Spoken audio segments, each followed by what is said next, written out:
सभी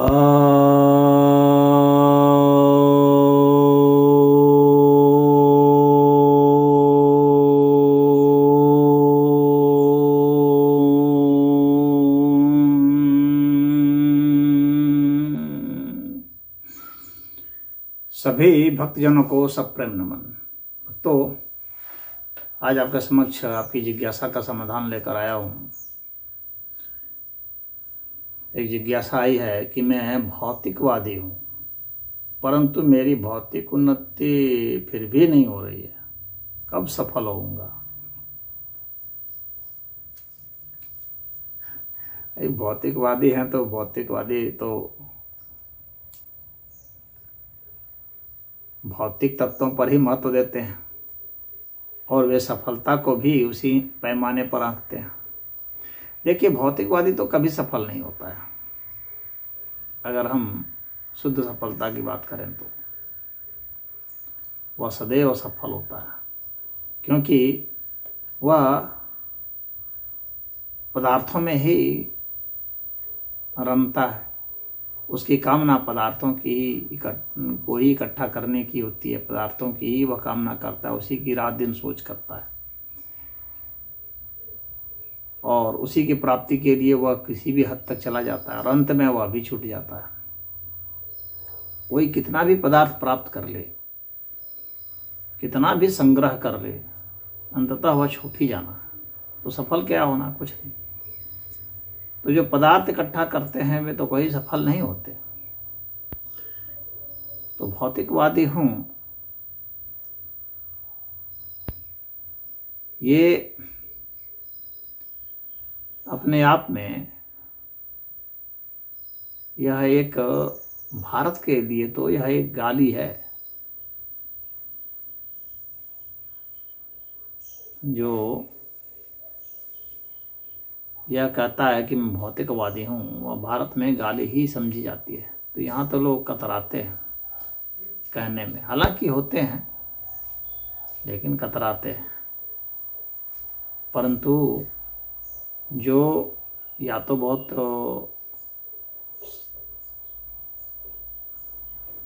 दृष्ट हैं, ढीठ हैं,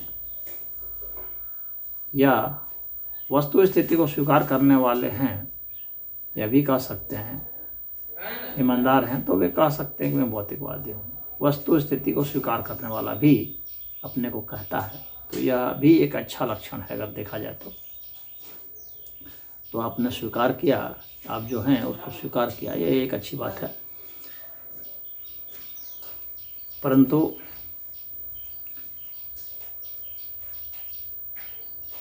स्वीकार करने के बाद आपको जानना पड़ेगा कि यह कोई अच्छी चीज़ भी नहीं है।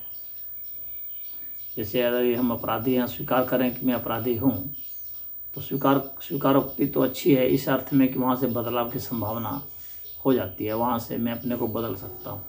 यदि मैं जानता हूँ कि मैं गलत हूँ तो मैं बदल सकता हूँ, लेकिन मैं जानूँ कि मैं वही हूँ, गलत हूँ, और फिर मैं गलती ही करूँगा और उसी को मैं समझता हूँ कि सही है, तब तो यह दिक्कत वाली बात है। तो यदि आप समझते हैं कि भौतिकवादी हूँ तो यह तो स्वीकारोक्ति सही है, परंतु उसी को आप श्रेष्ठ मानते हैं, यह स्वीकारोक्ति सही नहीं है। क्योंकि भौतिक पदार्थ आपका साथ नहीं देंगे। सफल कौन है? सफल तो वही है जो भौतिक पदार्थों के चक्कर में नहीं पड़ता है। हमारे मृत्यु के समय कौन हमारा साथ देता है? मृत्यु के समय कौन हमारे साथ जाता है? यदि अगर हम उसका चिंतन करेंगे तो पाएंगे कोई वस्तुएं साथ नहीं जाती हैं। वस्तुओं के प्रति जो लगाव है वह साथ जाता है, जो संबंध हैं वे साथ जाते हैं, जो हमने अपने मन में बना रखे वे संबंधी नहीं साथ जाएंगे, संबंधी तो यहीं रह जाएंगे।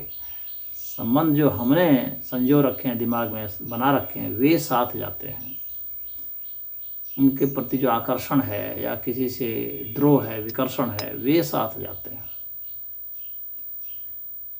और उसके अनुसार से हमारी गति होती है। तो जो कुछ भी हमने किए हुए हैं कर्म, दूसरों के प्रति, स्वयं के प्रति, ईश्वर के प्रति, वैसे जो कर्म हैं, उनके जो भाव हैं, उनसे जो हमारे मन में संस्कार बने हैं वे साथ जाते हैं।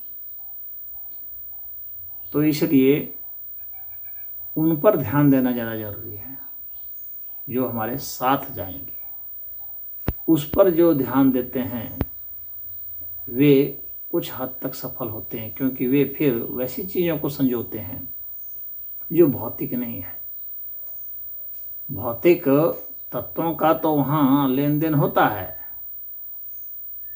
लेकिन जो अभौतिक है यानी जैसे भाव है, तो वैसे भाव साथ जाते हैं, हमारे कर्म के संस्कार साथ जाते हैं, जिनको करने के लिए तो हमें भौतिक तत्वों की जरूरत पड़ी, परंतु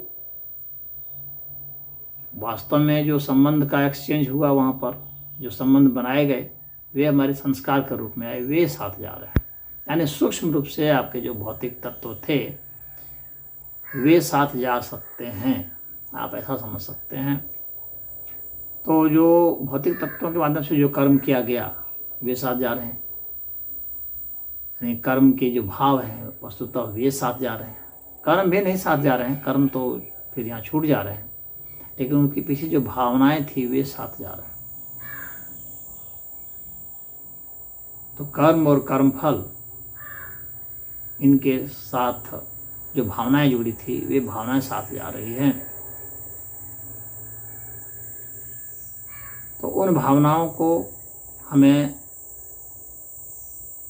समझना चाहिए, देखना चाहिए और उसको उस हिसाब से करना चाहिए, जिससे कि वैसे भाव सृजित होते हों जो हमारे को बेहतर बनाते हों। और यदि बेहतर बना सकते हों इतना कि हम ध्यान में चले जाएं, समाधि में चले जाएं, जिससे हमें आत्मबोध हो जाए, परमात्म बोध हो जाए, तो इस जन्म मरण के चक्र से हम छूट जाएं, उसी को यहाँ पर सफलता माना गया है। हमारे ऋषि मुनियों ने उसी को सफलता माना है। और जो ऐसा नहीं कर सकते, जो इसी में उलझ करके रह जाते हैं, वे सफल नहीं होते हैं।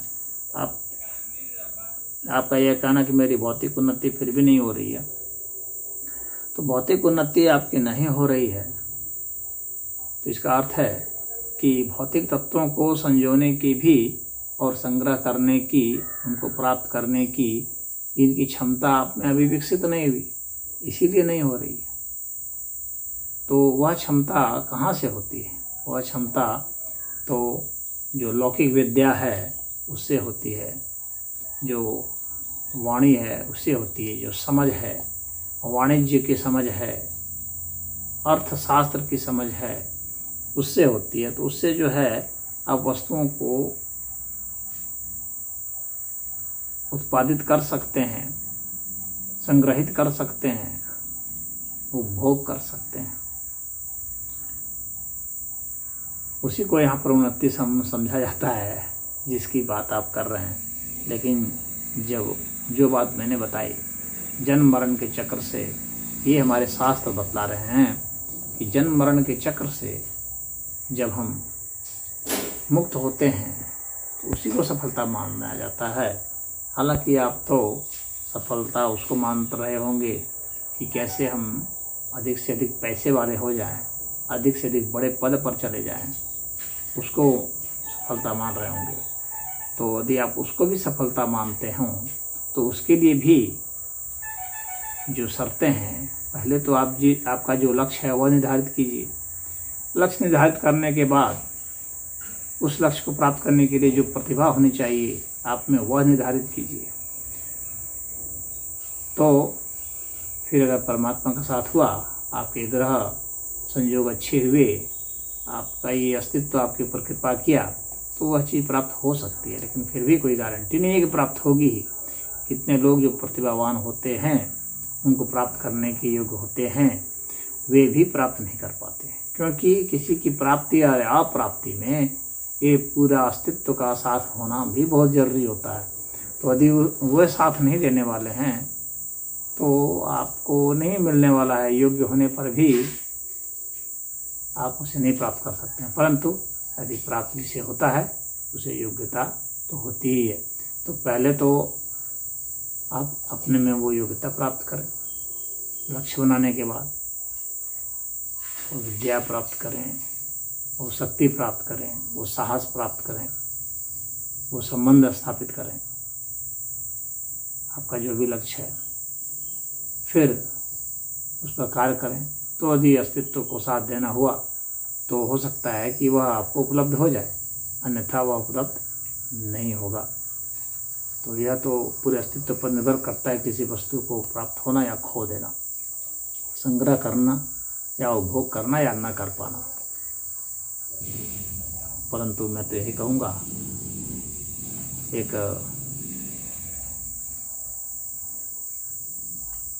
संत होने के कारण आपको मैं यही सलाह दूंगा कि जो ऋषि परंपरा रही है वह तो जन्म मरण के चक्र से मुक्त होने को ही सफलता मानती है, और मैं भी उसी में ही विश्वास करता हूँ। तो उसका ध्यान रखते हुए ही आप जो करना है करें। उसी में आपको जो भी भौतिक वस्तुएं भी जो मिलनी है, परमात्मा की जो इच्छा है उसको देना का वो देंगे ही, और उसका उपभोग सद्भोग आप कर सकते हैं और दूसरों को भी करा सकते हैं। तो इसमें इतना ही। हरि ओम।